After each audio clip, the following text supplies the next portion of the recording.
to mention a word or two, given the context of the celebration of Vijayadashmi or Dashera. First important message is that all these festivities, they convey a deeper meaning, in the sense that all these festivities, though we celebrate it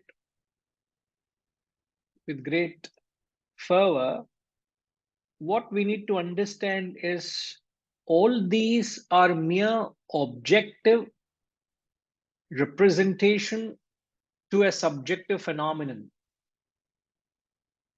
Everything that is being objectively represented, whatever is being practiced externally, has a subjective or an internal implication. In fact, the only objective is to drive you inward. It is not to go outward, but rather to draw you inward. So these 10 days of celebrations, as you all are aware, are three sets of 3 days of celebrations. The first 3 days, you worship Goddess Durga. The second 3 days, you worship Goddess Lakshmi. In the last 3 days, you worship Goddess Saraswati, the goddess of knowledge. So why is it that the first 3 days you worship Goddess Durga? See, Goddess Durga symbolizes the destruction of negative qualities. Your spiritual journey or spiritual transformation begins with the destruction of the rajas and tamasic qualities. So all the rajasic and tamoguna, rajo and tamoguna, have to be destroyed. That's what is symbolized by worshipping Goddess Durga, which is destruction of negative qualities. Then comes the second set of 6 days, that is 4, 5, and 6, where you worship Goddess Lakshmi, which is establishment of the positive qualities or positive propensities. Only when the rajas and tamas go, that is when sattva surfaces and sattva can be established. So the second set of 6 days, worshipping Goddess Lakshmi, means getting established in the positive. The last set of 3 days, 7, 8, and 9, you worship Goddess Saraswati, which is the instilling of the higher wisdom. Only when you get established in sattva, that is when the knowledge dawns on you. In fact, what it means is only to a person who is sattvic, this knowledge will appeal. This knowledge will only inspire you to the extent you're sattvic. So you actually measure yourself. To what extent are you inspired with this knowledge? To what extent are you inspired with the goals what this knowledge throws at you? The highest goal the knowledge recommends to you is self-realization. Does the goal of self-realization inspire you? It is not just an inspiration. Have you been able to conceive that as one of your goals, or as the primary goal of your life? You would be able to conceive that goal. You would be able to inspire by the goal. You will be able to work towards that goal to the extent you have that sattvic quotient in you. In fact, that's a beautiful way of measuring your sattva, because an extremely sattvic person will undeniably be attracted to that lofty goal of self-realization. To that extent nothing else would interest. Every other interest takes a backseat. There is no more interest of anything worldly. There is no rajas and tamas to that extent. So only when the sattva is established, that's when you can imbibe the higher wisdom. That's what is symbolized by worshipping goddess Saraswati. And on the 10th day, once there is knowledge, there is no more ignorance. Ignorance in the form of your ego is destroyed. And when the ego is destroyed, you attain that enlightenment. So these 10 days symbolizing what a spiritual aspirant would do continuously. It's not that you only do these 10 days and rest of the 354 or 355 days you forget it. No. Every festivity, every occasion comes as a reminder of that common goal, which is to get to the self. One common purpose, which is to instill that higher values. So these, at least these 10 days, we are not only reminded, but also it becomes a conscious effort to reiterate, reaffirm our goals. Like all in the corporate world, what do you do? Annual, you have board meetings to reassure you of your goals, no?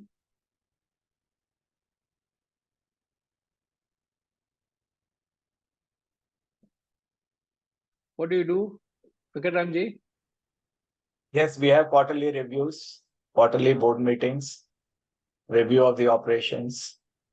So imagine this is your spiritual review going on. Yeah. Where you're reminded, am I still aligned to my goal? How far have I reached my goal? Is there a need to reevaluate my goal?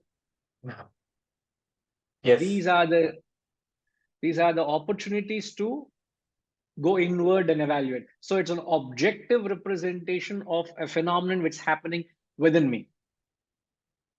And That's every good. festivity, every aspect of these festivities which revolve around these gods and goddesses have a deep symbolic representation. If you don't understand the symbolic representation, the exercise remains to be a mere very shallow exercise, very mechanical.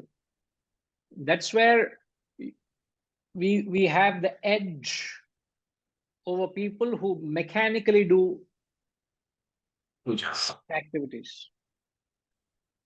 Because one of the non-essentials of spiritual activities are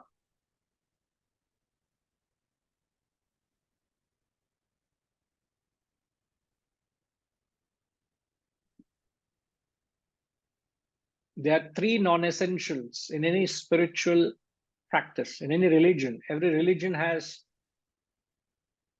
the essential and non-essentials. The majority of people are caught up in the non-essential.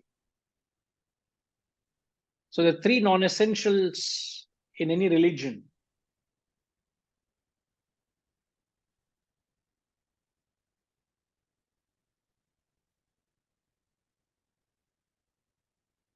I'm only drawing out the point that the essential is the subjective representation.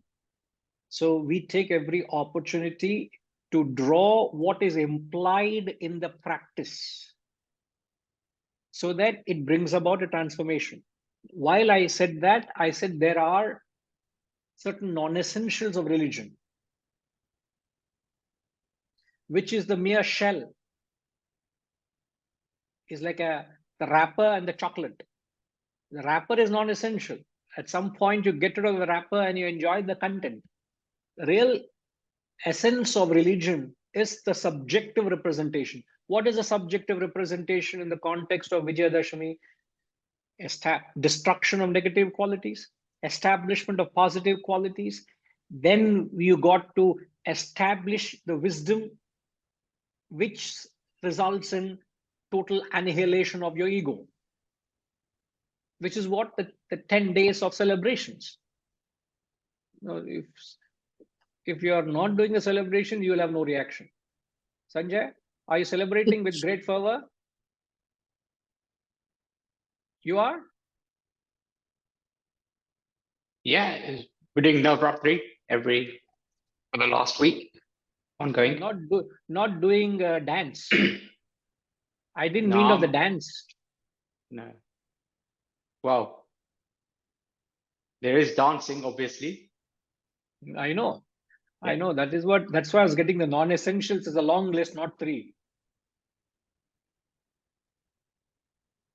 Tell me, what are the non-essentials? In any religion, you find that.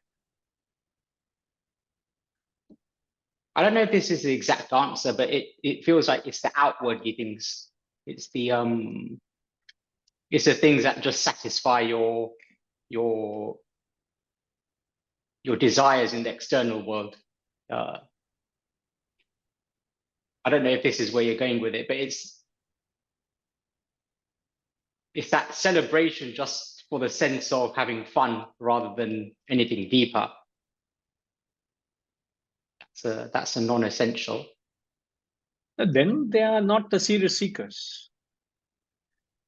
Those who come to religion for anything other than religion, they are not the real seekers. I'm saying those who are in religion, okay, they are caught up in the non-essentials.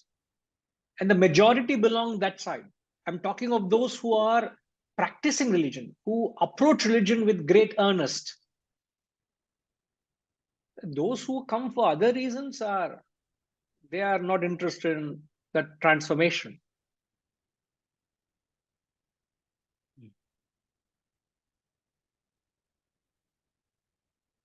Yes, SR, what are the 3 non-essentials?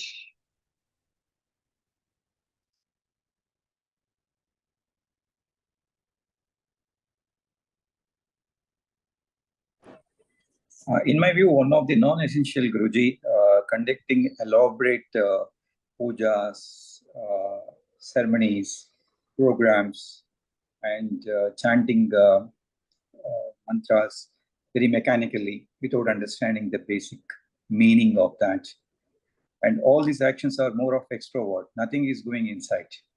Now we understood basics of what we are doing because it has been happened and it has been traditional following. We are following it. I think that's one I feel is strongly a non-essential aspect of all this. The elaborate rituals people perform. That's good. The mechanical rituals. Blindly they keep doing it. Mechanically, day after day. The amount of the... Sorry.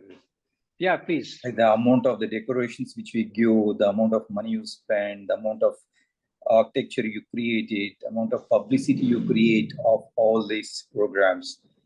And it's only creating, I think it's a more of entertainment and creating a pleasure and more of these days considered as holidays. It's purely to see that there is a self of spending more time in entertaining and self rather than on the bhakti. You missed the point, correct? When somebody doesn't get to the purpose of this festivity or what is the purpose of it, you get distracted and you use it as a venue for indulgence, isn't it? Correct. Yeah, perfect, sir. So one is, as rightly said, it is the mechanical rituals. The second non-essentials are the superstitious beliefs. People are caught up in many superstitious beliefs. I will pray to God Hanuman for giving you strength. I will pray this God to remove the disease. What kind of superstitious belief is that?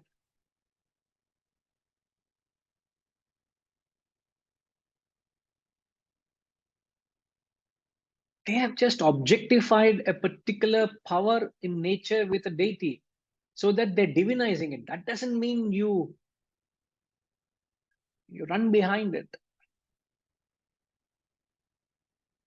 Superstitious beliefs, mechanical ritual, superstitious beliefs, and blind faith. These three are the non-essentials of religion. Blindly you follow it. Mechanically you do rituals. You hold on to certain superstitions without understanding that they by themselves cannot bring about a transformation.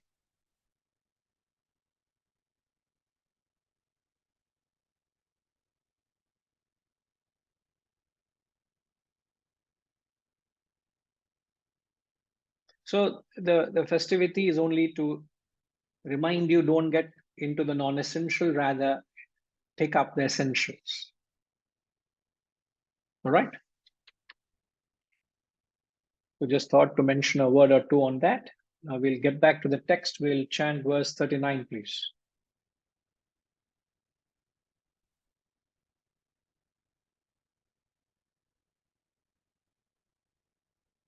Yacchapi sarvabhutanam bijam tadaham arjuna na tadasti vina yasyan maya bhutam characharam.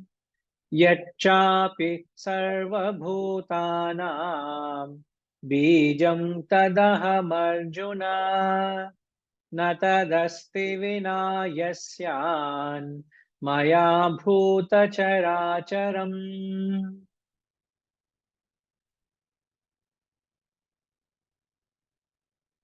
Now this verse onwards is the beginning of the last topic. The last topic, topic 4, where he talks of how Brahman transcends the world, which is a mere fragment of its being. Brahman transcends the world, which is a mere fragment of its being.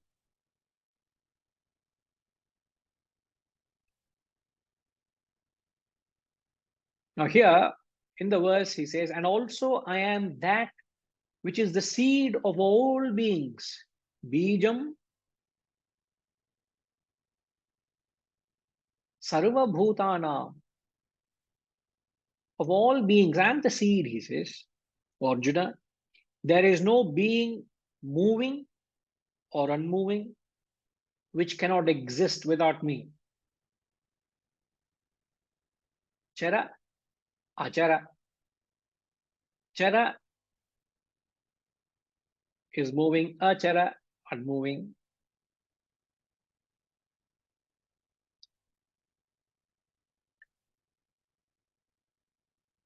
I am the seed of all beings. In one statement, he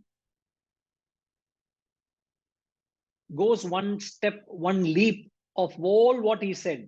You remember from verses 19 to 38, he has been mentioning, what has he been mentioning from verses 19 to 38? He is given where all does Brahman manifest, he has given it analytically. 20 verses to be precise. He gave the best in all aspects of the world. He took the best and he says, I am that, I am that. Like I am the shark of the fishes. I am the lion amongst the beasts. I am the gambling amongst the fraudulent, etc., etc., etc. He kept on saying, enumerating until, in fact, even in the 38th verse, that is the previous verse which we read last week, he said, I am the scepter of rulers. I am the righteousness of those who seek victory. I am the silence of secrets. I am the knowledge of the knower. So, having said all that, now in the 39th verse, he just says, I am that which is the seed of all beings. What is the all beings? There is no being moving or unmoving. Chara and achara. It's an idiomatic construction. The world consists of living beings and inert matter. So he says, I am the seed of all beings. By saying that, he's saying the entire world that you perceive, not just the manifestations which I just mentioned. I am the seed of all beings. The entire world is a mere superimposition on Brahman. Brahman is the substratum of all the beings, all objects. The world is just superimposition. So he has taken an obvious leap from what he said so far.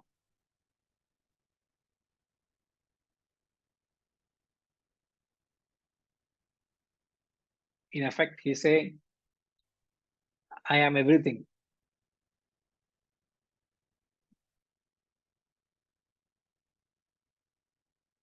Now, this aspect he is going to explain the next couple of verses. But the point that we need to take a closer look is when he says, I am the seed of all beings. How do you interpret the word seed of all beings?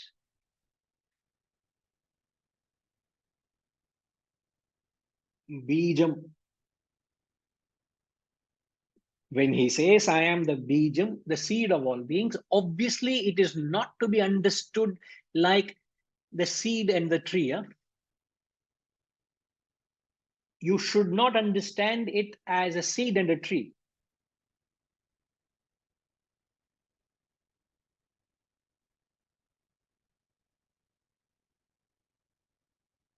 Just like seed is the cause and the tree is the effect, you may mistake it to say, oh, therefore Brahman is like the seed and the effect is the world. That is a wrong conclusion. There is no cause and effect relationship like a seed and a tree. I want Venkatramji to give a lecture on this to all his employees in Seedworks. Brahman is the eternal seed. In fact, please arrange a topic class lecture for me in your organization. Yes, Guruji. The topic is Brahman is the eternal seed. And Ramji will organize for the seed industry. Yeah. Both Guru Shishya, please organize lecture. We want to plant, Ramji,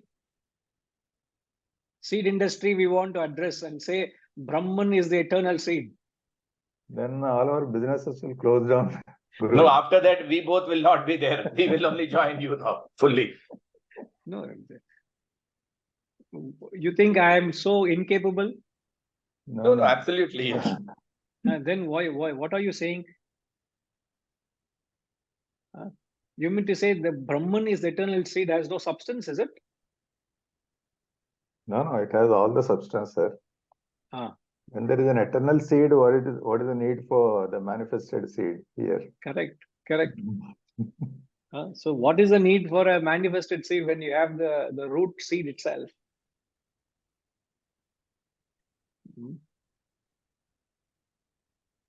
But it's not to be so these are the times where we clarify that when we say seed, it is not the seed where there is a cause and effect relationship, just like a seed and a tree, like a chicken and an egg.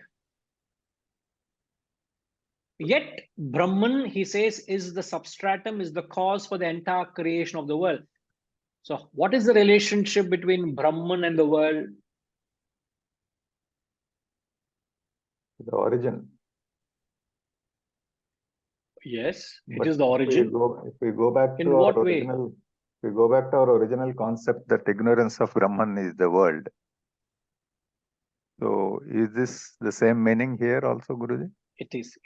That's what I'm getting at. Okay. So what is the example given here to understand? It is not the seed and the tree, but Brahman is the cause of the world, just like The rope Just the rope is and the cause of the snake. Yeah.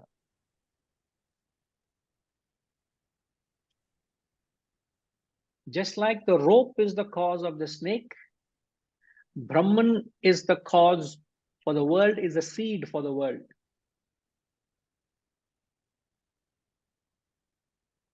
So in the rope and the snake, there is no cause and effect relationship, isn't it?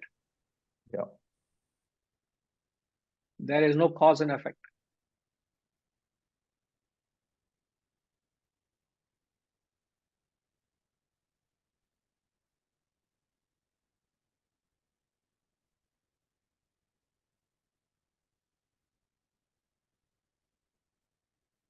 So rope is the cause,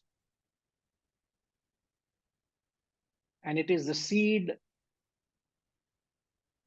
for the illusory snake that comes out of the rope.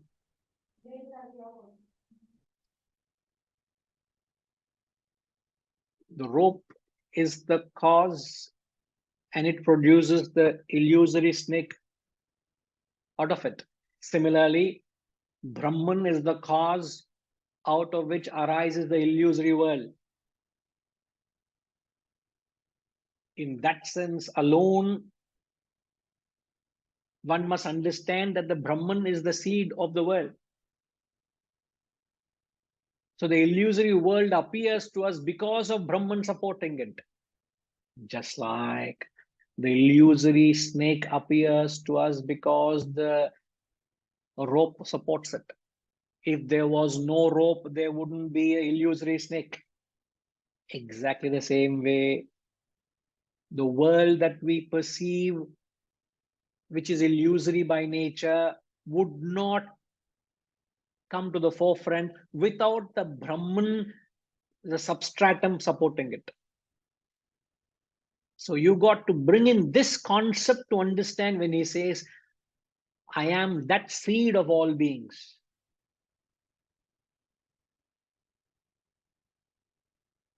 Then there is no misunderstanding. Otherwise, we will start attributing as Brahman is the cause, God is responsible for everything. And then we say, God has been very kind. Why am I being subjected to all this, oh God? You start blaming God or thanking God or praying God. Don't thank God, don't blame God, don't pray God. In fact, this prayers by itself has no meaning, I feel. Because prayers by themselves don't change your destiny, do they? That doesn't change my destiny. My destiny is defined by my actions. How can anybody's prayers help me and transform my destiny? It cannot. Prayers only give you a conducive environment. It's like the soil. What's going to bring about the tree is not the soil, it's the seed. What defines your destiny? Action. So if the destiny is the fruit, what defines, what brings about the fruit is the action. Now, in order to perform the right action, you need a conducive environment. So the prayer only gives you a conducive environment so that you can invoke positive actions. It's like you need to imagine next door where you're all seated. If there is heavy construction, drilling going on, some machine work is going on, there's so much disturbance around. You wouldn't be able to think clearly, can you? In the atmosphere of quietude, you are able to think. You're able to instill certain thoughts. Your intellect is erect. So the prayer gives a soothing environment. It calms the mind so that your actions are perfect. That's all. But prayer by itself doesn't define your destiny. So wrong attribute again. So don't blame God, don't thank God, but always instill the thought of the Lord so that there is no ahankar. You always have to entertain the thought of the Lord in every act you do to curb the ahankar. Because when you say, I am the architect of my fortune, I am the architect of my life, I am the doer, invariably somewhere or somehow the ahankar comes in and starts lording over you. Just to ensure that ahankar doesn't come and bother you and doesn't destroy your life, you always bow down. You always have the bhavana. You always have the feeling of the higher. But to say that God is responsible for everything that's happening is stretching it too far. So in the context, God, when he says, or the Lord, when he says, I am the seed, it is not that it is responsible for everything that's happening. Everything is happening because out of ignorance of Brahman. That's the equation. It's not the seed and tree, it is the rope and the snake. So what question you have, Harish? Do you have a question about the real rope or the illusory snake?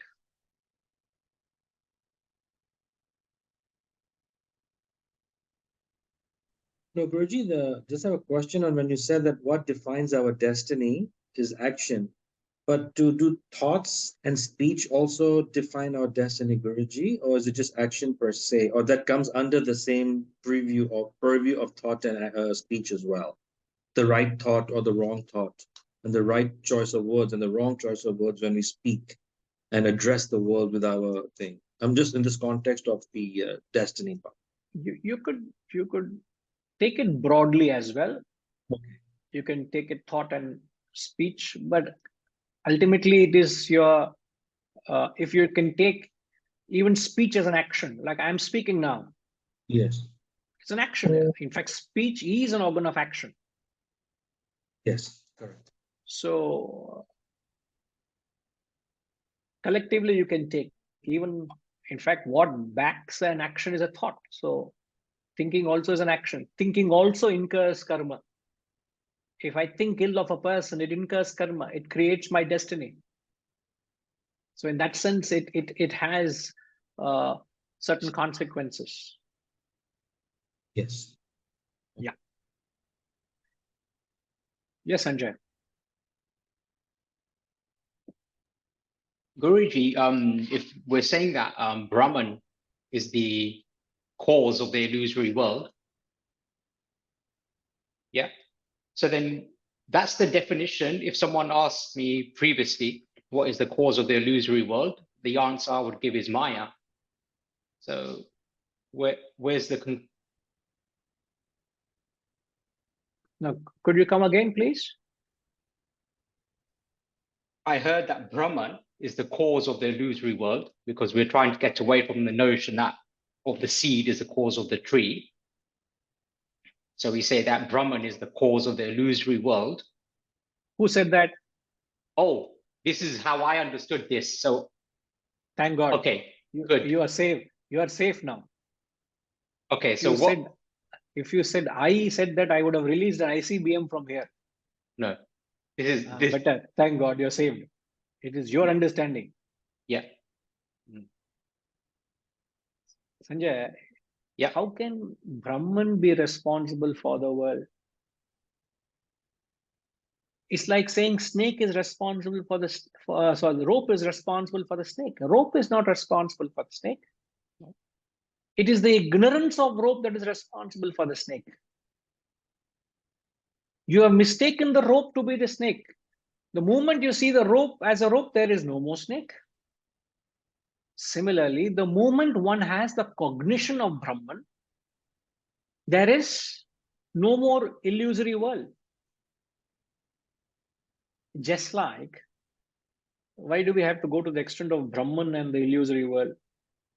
It is the ignorance of the waking state. You believe yourself to be the dreamer, isn't it?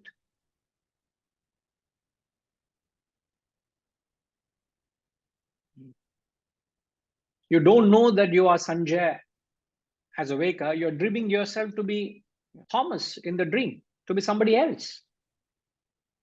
You get that? So it is not that Brahman is responsible for the creation of the world. Brahman, he says, when he says, I am the seed, you can't say it is the direct cause of the world. It is the cause in the sense, it is like the rope is the cause of the snake.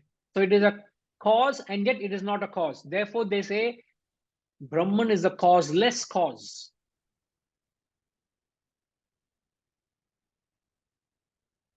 Language breaks here.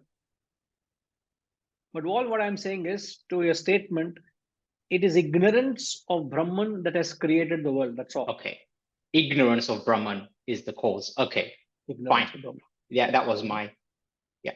So all what we are trying to do is to invoke that wisdom within us, invoke that knowledge. So to the extent you have cognition of the self, to the extent you have that knowledge or wisdom, that ignorance gets dispelled. You know how, and this happens in stages, Sanjay. To a person who is completely ignorant of the self,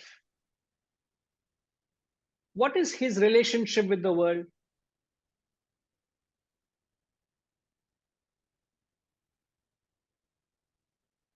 One who has no knowledge of this. In fact, if I can pen it down so that you get what I'm saying, this knowledge that we are learning can be looked at it from 3 stages. Point 1 is where you have no knowledge.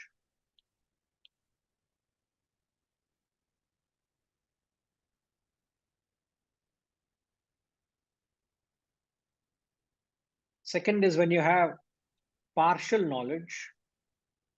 When you have total knowledge. So what is the perception with reference to the world? How does a person with no knowledge relate to the world? We all have been in that stage where we had no knowledge at all. How would we have related with the world? How would we perceive the world?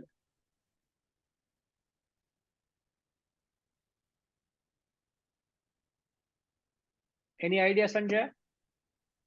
We would perceive the world as the only source of happiness. We would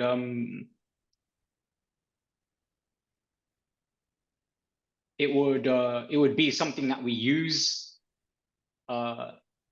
We try and maximize our happiness only from the world. So kind of use and abuse the world. I'm with you. I'm with you in all that you say. In fact, can we say a person with no knowledge he believes the world is very much real to him? Yes. Can we say that? So the world is real. The world also produces the agitations in him is real. The happiness that he experiences also is real, and so on and so forth. Right? He's rushing into the world. He thinks everything in the world is everything for him. The more I amass the world, the greater I am, the richer I am.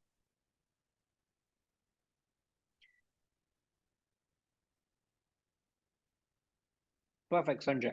Now, let's move on. UK, if you can answer.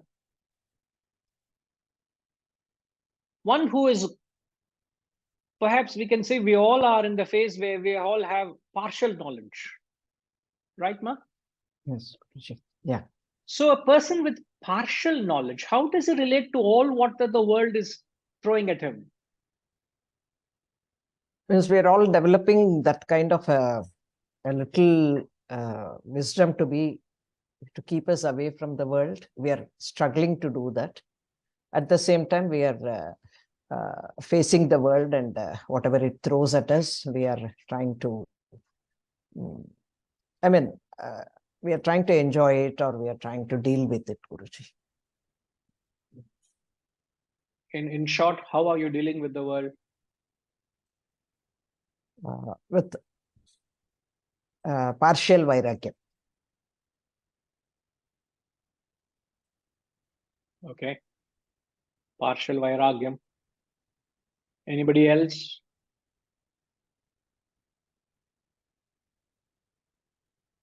No, I wouldn't say you're wrong, Ushama. I'm just trying to see if we can how further we can describe it. That's all.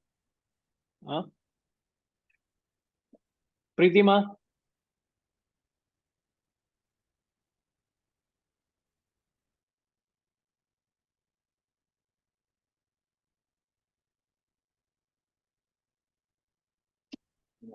Basically, you're attracted towards the world, and at the same time, you know that that attraction is not for your own good. And then you give it up for some time, and then you move towards something that is more long-lasting, awareness of the Brahman. So basically, it's a conflict between an attraction towards something which doesn't give long-lasting happiness and the need or the urgency to rise above this attraction and move towards something which is long-lasting, which gives you joy. Joy that cannot be taken away, which cannot be subtracted or added. So a person, absolutely right. So you're very much saying what Ushama also said, that a person who is, you are no more caught up in the world, right? But it is as if you're in no man's land. You're actually getting your footings right. You understand the ephemeral nature of the world. You understand the temporal nature. You understand it is passing, it is fleeting. You understand it is not worth getting attached to. So Ramji, what would be the right description here?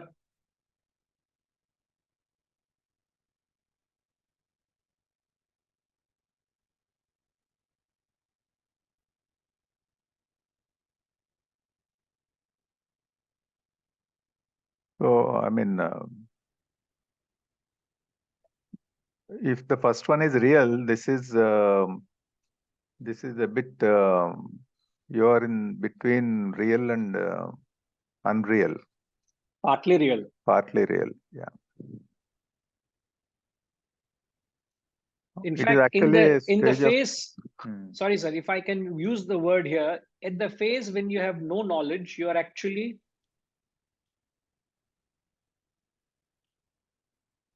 worshipping the world. correct. In some form, you are completely caught up, mesmerized, and attached to the world. That's it. The worldly activities completely consume you and limit you. But one who moves out of that to a phase where we all are in degrees, the difference between all of us, we are all in degree. Yeah. We all have not reached the state of total wisdom, total enlightenment.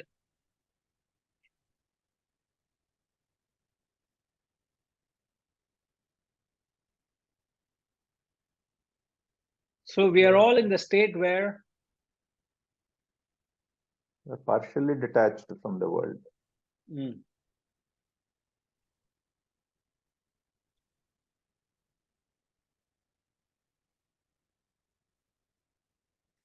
partially detached, or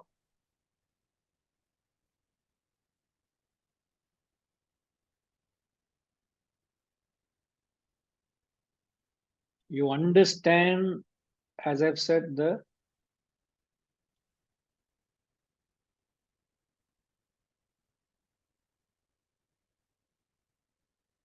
impermanence or the ephemeral nature.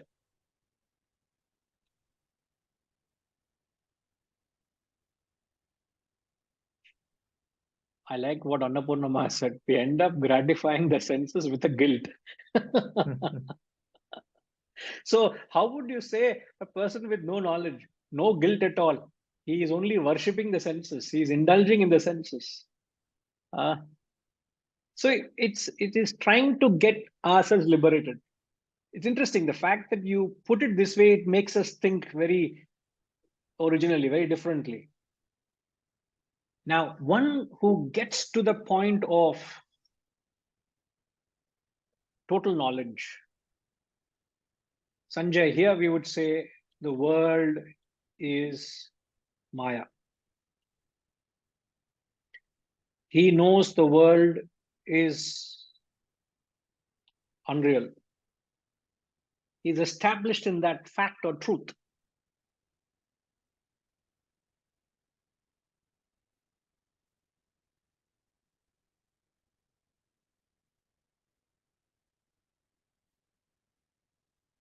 So the entire exercise that we are, in a way, holding on to this knowledge so dearly is because the more you have the knowledge or the wisdom, the effects of ignorance or no knowledge is where you get caught up in the world. You are completely enmeshed in the world. So you get liberated from the worldly attachments.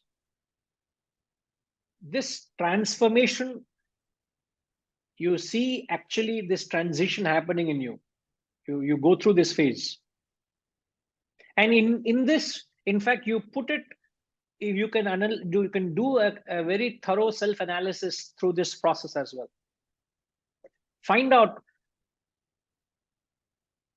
where you are with reference to different aspects of the world. Certain parts of the world, you still have a black market value. You still really are attached to the world. Certain things you understand, man, why am I getting so, I'm giving so much value to it. You're able to lecture to yourself and say, I don't think there's any pith or substance in it. I don't think there's any need for me to get carried away by it. So you slowly are able to rise above it. And certain things in the world really have no value for you. So you are able to apply this in degree. It's not 0 to 100%. All these aspects apply in our life. You're able to apply it, in fact, to various aspects of life. You're able to apply it, these three perspectives. And as you get established in knowledge or wisdom, you're able to look at it from an absolute point.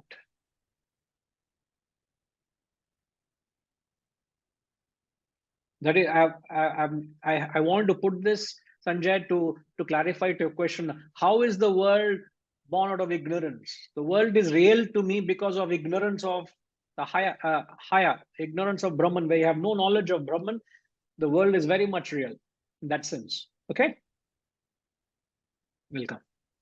Right, so we'll move on. Verse 40.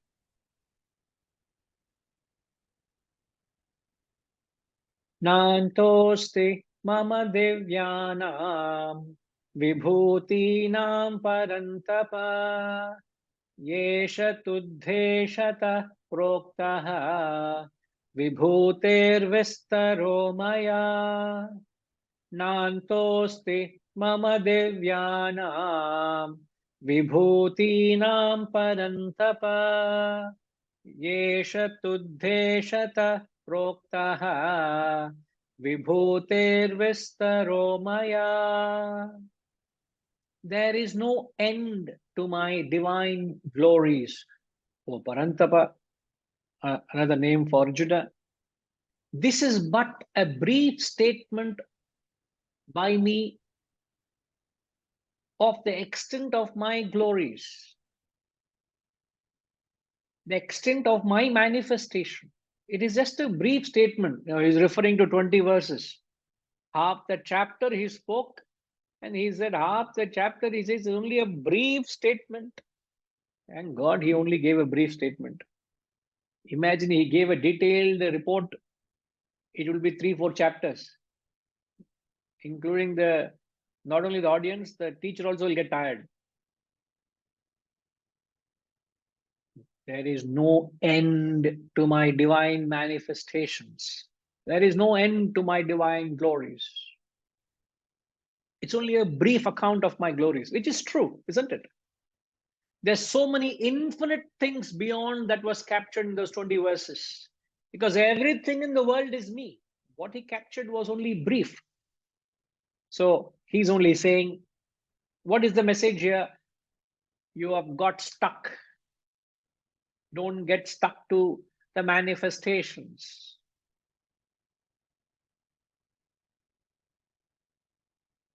What is the nature of the manifestation?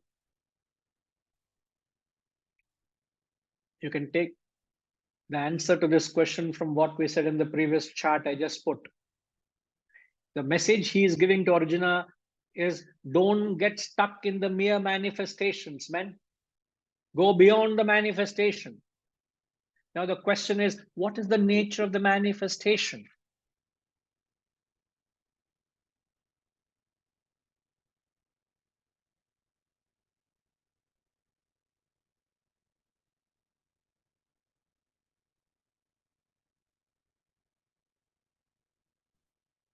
Obviously, you see what is the Lord having given what Arjuna asked, he gave it to him.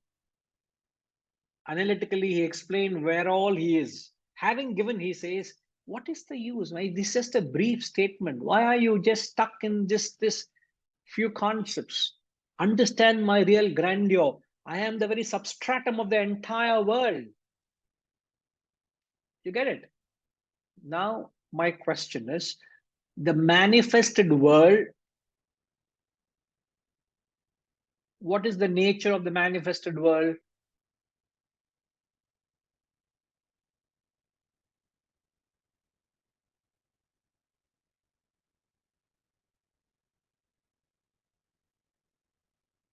I gave the answer in the previous chart. What is the nature? Gayatrima.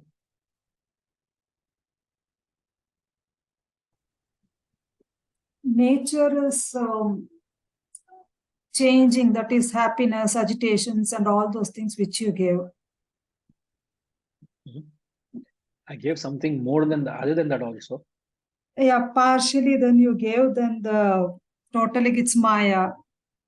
So What else I wrote partial? partial knowledge for that you gave. No? That What did I partially say partial knowledge?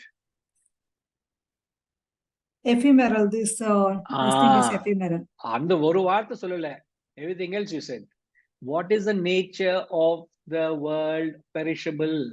Perishable, The nature of the manifested world is perishable. So by saying, why are you got stuck to the perishable world? You got to go to the bijam. What is the bijam?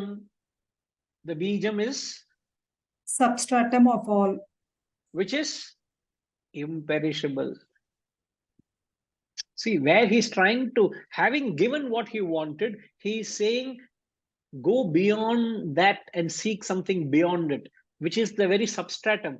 So the world perishes. The substratum which supports the world, that doesn't perish, isn't it? You get where he's at. He's implying, which is what we are concluding. He's just implying.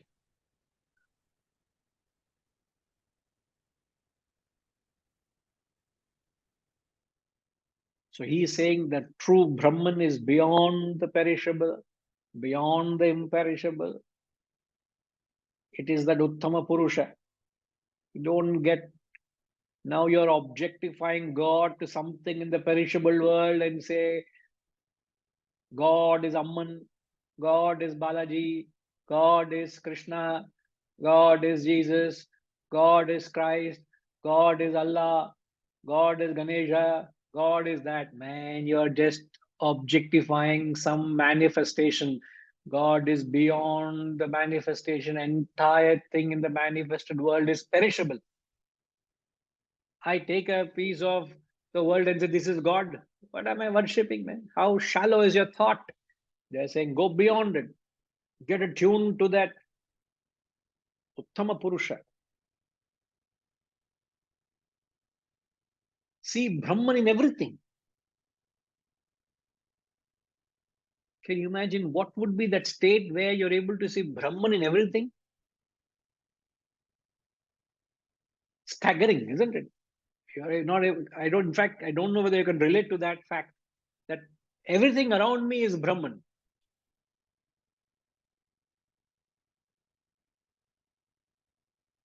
Everything reminds me of Brahman because everything is Brahman. I don't know how else to put it.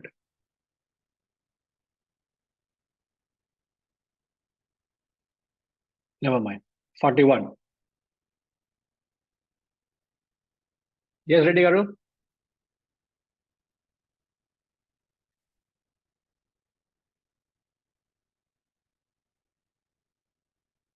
Guruji, I have one inquisitive question to be asked.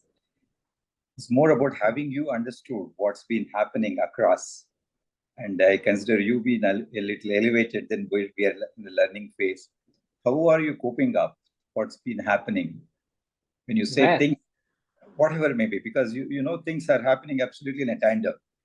Whichever maybe we're talking about the pujas, or praying the gods, or believing the gods, and we are totally discounting all this, what rituals or what actions are happening are not aligned. How do you really go through that phase at personal level, at the and a society level? You being coming across all this. No, see, Because one as per this, we are disowning most of these actions. What I mean to say that we are moving from a no knowledge to the partial knowledge. And you are watching both how a no knowledge people behaves and what partial knowledge people are going through. And how do you pursue those actions at your personal level? I would like to ask. I just keep quiet. No point trying to give knowledge where it's not sought. They are no takers. It's impossible. It's impossible to penetrate. Chinmayananji, my Swamiji's guru, apparently he used to tell, you know, if you imagine, take a bucket of tar. You know, they use tar while they're laying the road. Take a bucket of liquid tar and pour it on you. It will be a thick layer of tar. Nothing will go in, no? Tar, he used to say. Chinmayananji used to say to him, tar people, nothing goes in. So I'm reminded of that. I've never shared this, but I'm often reminded of that when people, it's difficult for, not that you assume a certain level or a state, but it is difficult for people to, if two people want to have a dialogue, they must be of a similar or same wavelength. And when you talk of the majority of people are caught up in these kind of exercises, you almost you're in a different wavelength. You switch off. Actually, you become a loner. So on many a front, I find myself that way. And where you're obligated to, you just be a witness.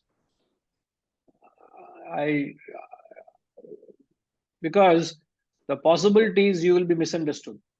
Yes, that's so for my own personal security and safety, I don't say anything. being Otherwise, silent. I'll be hanging from some of the trees. Public, they'll hang me somewhere, So that is what is the power of Mahat. Totality is so strong. That's what they did to Christ. That's what they say, there's a very thin line between giving knowledge and trying to enforce this knowledge. And if you enforce it to beyond a point, Better reaction. the ignorant people feel insecure. And the only way they are secure is by taking you out. Eliminating you. And that's what great men had to face, that pay the price for going one step more, trying to transform them. Not that they were not wise, but it's just that you don't cross that line, please. So, that's why we often say, no, knowledge is always sought, it is never taught. So why should you go about teaching? I don't teach. Other than this classroom, I don't teach. What the message, Guruji? Clear. Thank you. Thank you. Thank you, sir. Thank you. 41, please.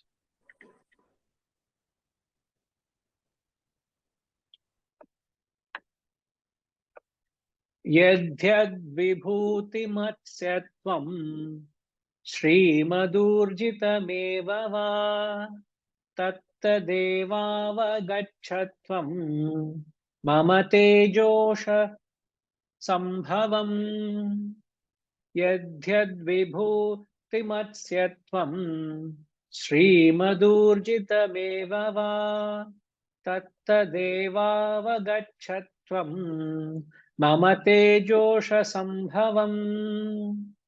Whatever being is glorious, prosperous, or powerful, know that only to be a manifestation of my part of my splendor. It is just a part. Vibhutim, Srimat. Vibhutim means glorious. Srimat means prosperous. Urjitam means powerful.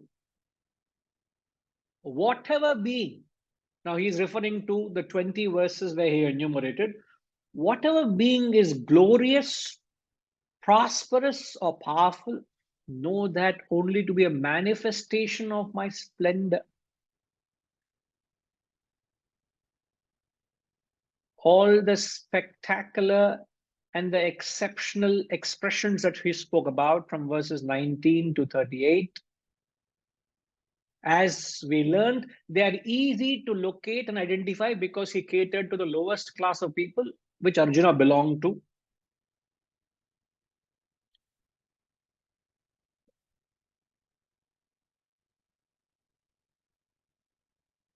When you're only seeing Brahman in those few magnificent, spectacular, exceptional expressions, what happened to the rest of the expressions? What about the Brahman in the rest of the manifestations? Isn't it a pertinent question, Venkatamji? Why are you only seeing God in few selective places? Why can't you attempt to see Brahman everywhere? Am I not there? Am I not any less there? Am I not any less? Yes. It is very much there. It's just that We are not I able don't to have- see. we are not able to see. I don't have the eyes to see. And that's what he's putting it in no lesser word. Why are you only caught up in a manifestation, man? Why can't you go beyond it? And that's where lies the practice for all of us. And what is the practice? Self-reflection. No. The practice where you and I should practice is start seeing Brahman In everything. in things. No, not everything. Don't jump the gun. Start seeing Brahman where you can't see Brahman. Okay. Where is a challenge for you? Okay. Where you are not able to identify a certain aspect of divinity in that person or in that situation or in a context, start trying to see Brahman in that. That's the challenge for you. Okay. It's like simple questions. I remember this before I joined this ashram in 16, when I was 16, before that, I was very, very timid. I was very shy, never was going in public and, full of fear. So my father said, you should attend this public speaking course. So I have never forgotten that fellow. That he was very famous. That 10-day crash course he was doing. Ushama, he was doing 10-day crash course, and his name was, the program was called Guild. How many of you heard this? This was in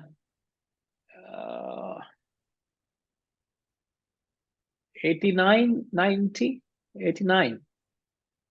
And his course was called Gajanana Institute of Leadership Development, Guild. No, I can't forget that fellow. Quite famous. People you are running to him. I don't know how my father got hold of him. And then he said, and one of the things he did was, he told 30, 40 of us, he would give, he said, everybody bring a piece of paper, newspaper. So we all got a newspaper. And he said, roll it up tight, as hard, you can twist it and roll it up tight and hold it hard. We didn't know what we were getting into. And he said, each of you will get 3 minutes of time. He had a table in front, and each one were told to come and imagine the person whom you hate the most. The mention of that fellow, your blood starts boiling. Imagine that fellow is there lying in front of you on the table. You let go of your anger and frustration and start beating him up. I remember we all had to go through the exercise. And then I was thinking, whom do I hate the most? And then I was hearing all kinds of people. They hated their wife, they hated their boss, they hated their neighbor, hated this fellow, that fellow. And it was all paper and paper everywhere. The whole ballroom was mess. Because imagine beating him, beating 3 minutes, Some people needed 2 extra newspapers also. They were supplying newspapers, please. All that frustration was gone. Now I remembered, now I have also got a chance. This is what is training. I was also being trained. Who is the fellow I hated most? I was just in school then. There was a fellow called Sheshagiri Rao. Till the 10th standard, he was the vice principal of that school. And because of that fellow, I got punishment twice, thrice. I remember that fellow lying, that fat, even now I can imagine that fat fellow, hardly he could walk, that fellow. The whole school used to hate that fellow. Sheshagiri Rao was there on the table, and I beat him up so badly, I tell you. After that, I got into Vedanta, sir. First negative quality was destroyed. Goddess Durga came in. Now, Venkatramji, imagine I ask you, who is the person whom you hate the most? Don't tell me, Now I tell, start seeing Brahman in that person.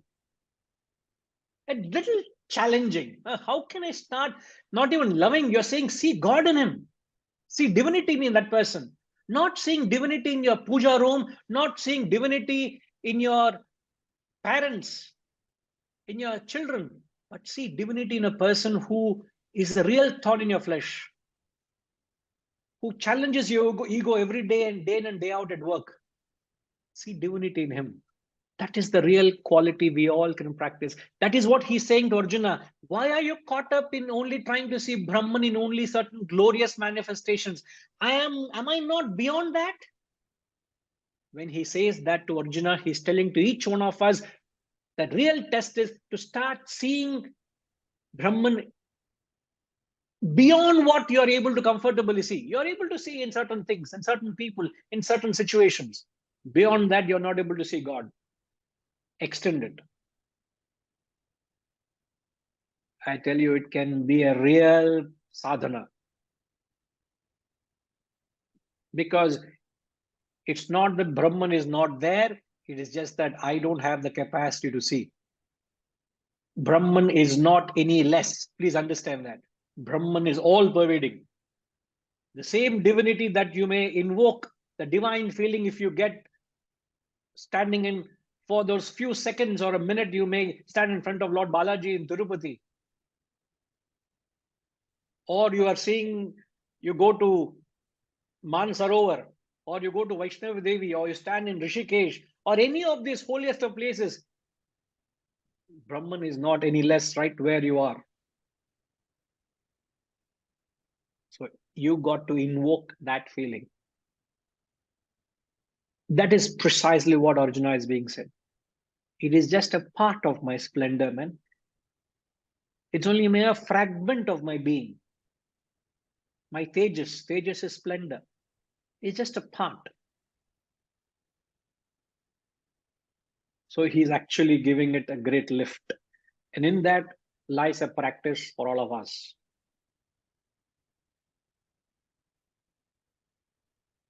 Not easy, isn't it?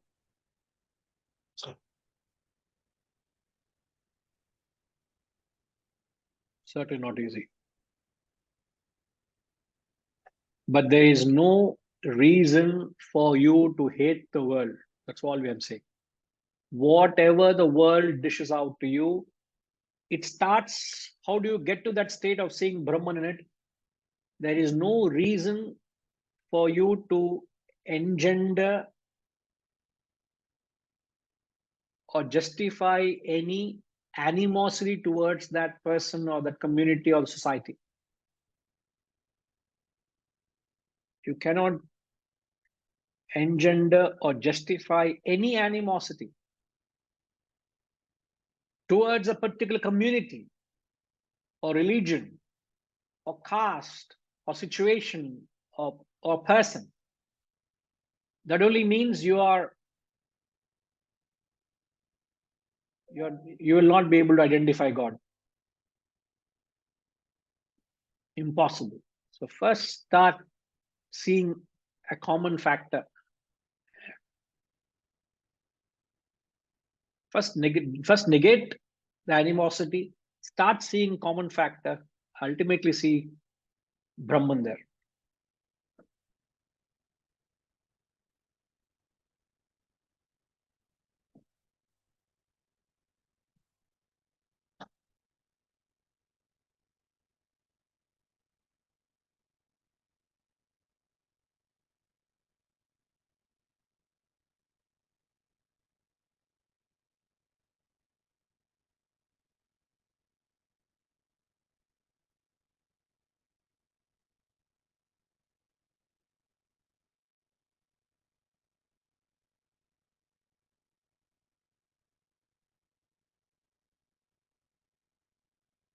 As I said, this can be a real practical sadhana. In moments where you're being challenged and tested, you can really practice this.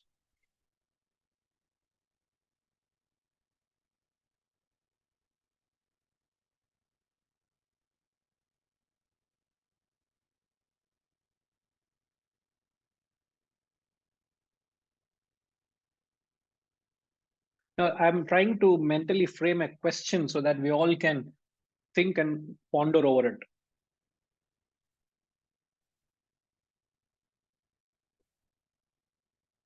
Now, the question is,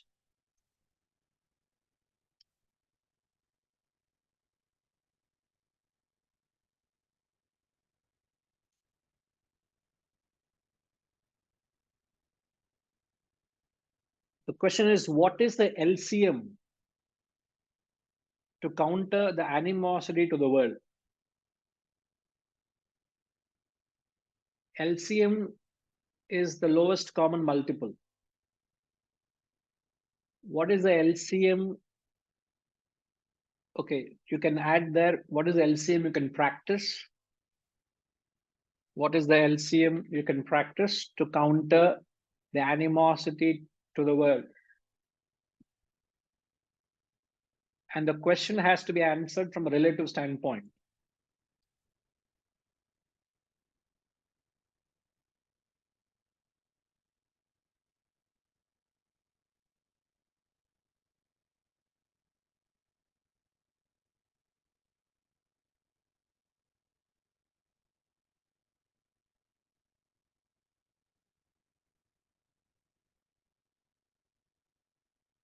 Don't say, I see Brahman in him. You can't see Brahman, Gayatri Ma. Okay. Don't say Brahman. What you got to give me is, what is the lowest common multiple you can practice from a relative standpoint? Correct? Is the question phrased correctly? Yes, Guruji. Repeat the question. Yes, இருக்கிறீங்க. No, Guruji, actually, I usually keep on practicing wherever I confront, and I was thinking where all I'm already applying this when I'm tamasic and when I'm rajasic and all. So, Good. Can you reiterate the question, please? what is the LCM one can practice to counter the animosity to the world? LCM, because you're being requested to put in satsang group, LCM brackets put lowest common multiple.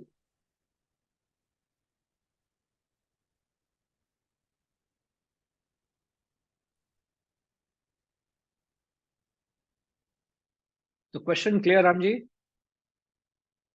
Legitimate question, no?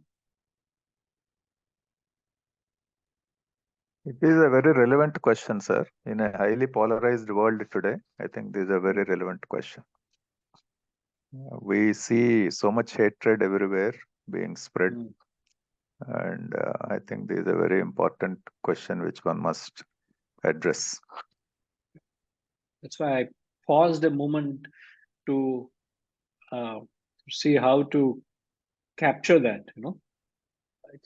because unknowingly we are victims of a silent hatred or a silent animosity. We may not act on it, but deep within we have so many barriers. We have so many filtrations, and which has created otherness. The objective is to create that oneness.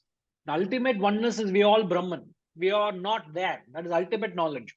So we have to play the same thumb rule from a relative point of view, so that there is more oneness than otherness. Actually, we should be able to see Brahman even in those leaders who are spreading hatred. How do we do that? That is a real challenge. Now, what have you got to do with those who are creating hatred? You have nothing to do with it. That is their personality. Exactly. If somebody out there is doing something, how is that connected with your life, sir? It is not concerned. He doesn't even know your existence.